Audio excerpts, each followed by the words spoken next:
I would like to introduce our first speaker, who is Peter Chave from Akamai Networks. Akamai Networks should be a company that is familiar to almost anybody in the streaming media space. But Peter, perhaps you could just start by briefly introducing yourself and letting us know a little bit more about who Akamai is and what Akamai does. Thank you very much, Eric, and good afternoon, everybody. My name is Peter Chave, Principal Architect in the Media Engineering Group here at Akamai Technologies. We're looking forward to welcoming you here to Boston as well, Eric, and we're hoping we will even may have got some of the attendees over to see our brand new headquarters we have here in Cambridge and show you a little bit more about what we do here. But as you mentioned, we do plan to be there next year. So oh, excellent. Okay, we'll make that happen. That's a promise. We are, as you said, we're the world's largest CDN. We reach work by putting the content out at the very edge of the network so that when customers connect to it, they get a very nice, quick, seamless experience and access to media, which at these times when everyone's spending all their time at home or trying to work from home, having access to that content as quickly as possible has become more important than ever right now. And that's really, that sort of sets the basis for the discussion we're going to have here, right? Could you outline what are the problems and challenges and opportunities that have presented themselves to the industry at large and to Akamai in particular over these last few months? Yeah, I mean, like the conversation I had with Dom on Monday at a Content Delivery Summit. You know, we saw in March basically a year's worth of growth happen within 1 month. And this is because, suddenly with, everyone having to work from home, children not being able to go to school, suddenly where we would normally be concentrated in our offices on, well-connected business class services or at schools and very well-connected digital environments, now we're all trying to log on from home and we're all basically coming in over our home connections and coming up through the DSLs and the CMTS systems, which quite frankly, when we built the network, we didn't anticipate the network traffic shifting so quickly. And as you know, the internet's not just one network, it's a bunch of autonomous systems that are all connected together.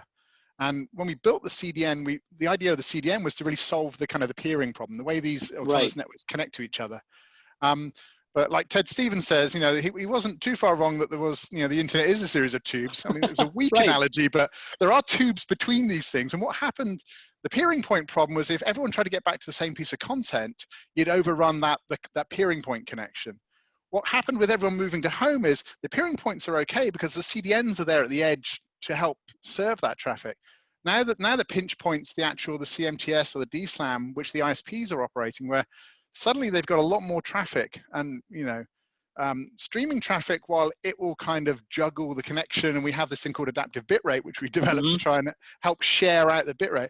Suddenly you've got an awful lot of other traffic, like Zoom calls, for example, like we're on here, and all this remote working and everyone logging in with VPNs. And so a lot of that traffic is now bidirectional, whereas before the internet was, a lot of these edge networks are really kind of asymmetrical. They were designed for big forward capacity to serve content with a relatively limited upstream for, two-way conversations and for moving data back up the network. So, right. I mean, I've had to explain for the first time to my son why we can watch a movie, but he's having trouble playing Fortnite, right?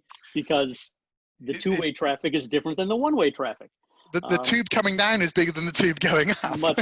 much bigger, exactly. And as you said, adaptive streaming is designed to solve some of those challenges, but obviously it can't solve all of them. So talk a little bit about the way that Akamai in particular has been able to address some of those challenges that adaptive streaming isn't enough to take care of. Yeah, well, the fear was, with this, unprecedented growth that we were all expecting, starting to happen, is the ISPs were concerned, and even governments and regulatory authorities were concerned that we could see like basically a huge congestion on these last mile networks, which would lead to just a very poor performance, because the internet works really, Ethernet works really well up to a certain point, like 80–90%. Once you get into that, you can't get that last 10% just because everyone's like backing off and contending, and all of the other algorithms kick in. So there was a risk that we felt we were going to run out of internet. Now, we were fortunate in the fact that because we were planning ahead for a very big 2020 anyway, a lot of the CDNs and ISPs had built up capacity to deal with the Olympics and with the big sporting events.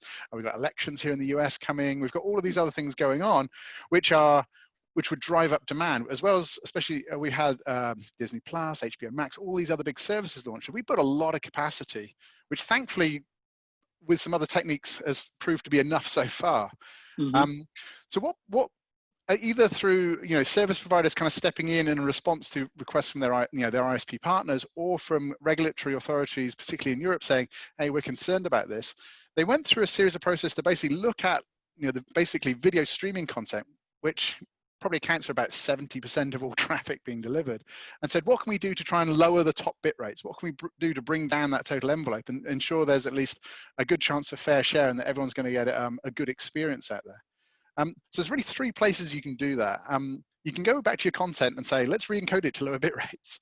That's pretty heavy lifting, but there are reasons people are doing that, because they want to look at these new kind of title encoding techniques, these context-aware encoding techniques.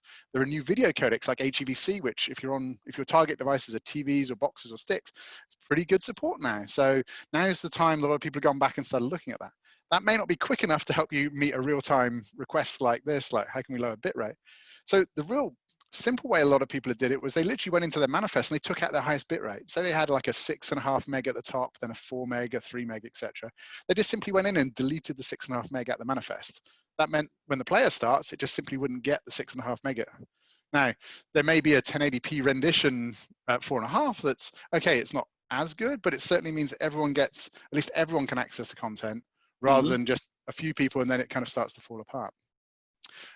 So that kind of manifest manipulation is kind of the core of a lot of the other things you can do. Is you can go to the player and you can actually put player behavior in there that says, under certain conditions or triggered through an API, I'd like you to only go up to a certain bit rate. I don't want you to just try and consume as much as possible. I said I want you to go up to, say, go up to 5 meg and stop there.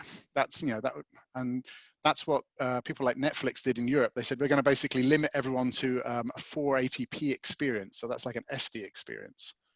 Rather than let them go all the way up to the HD.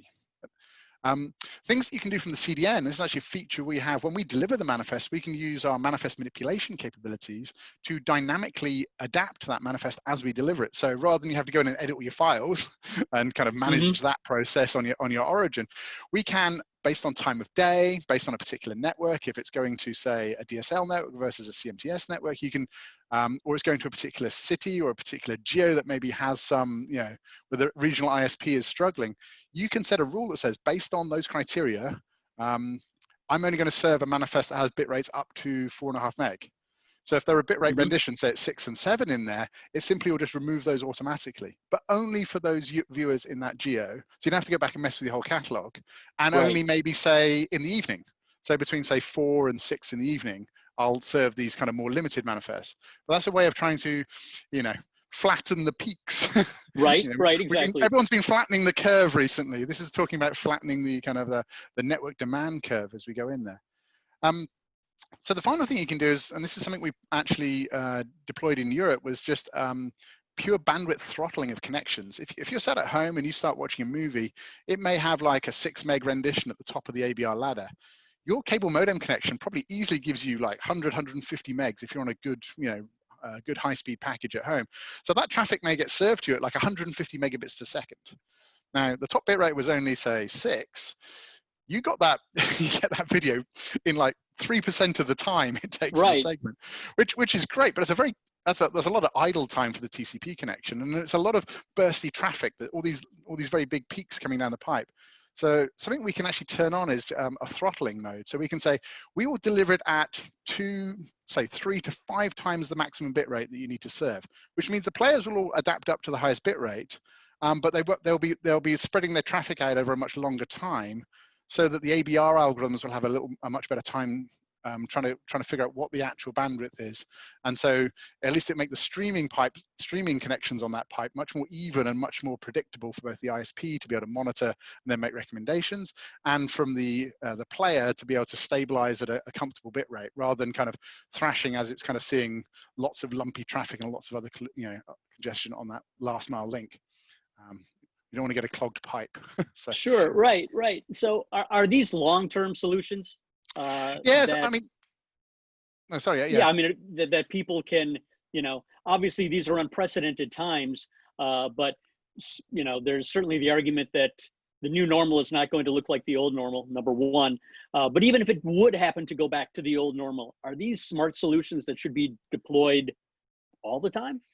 Yes, I mean, these are all tools in the toolbox. I mean, what I've seen the most interested in is actually exploring some of these new encoding techniques. We've been doing a lot of consultancy with programmers and OTT providers on looking at their ABR ladder as they're thinking about, we're going to move to a per title type scheme. When's the right time for us to say, convert our library over to CMAF? So that's a, a different wrapper to what maybe they were using like MPEG transport stream. So they'll save some space.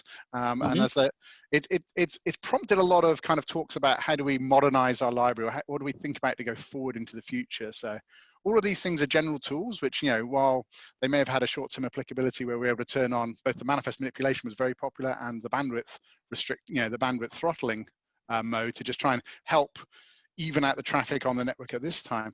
Some of these other techniques, like going back and doing per title encoding, looking at these newer codecs, all of those will have long-term benefits for you, being able to increase your reach, be able to get to more viewers, and be able to support more forwarding from the same library.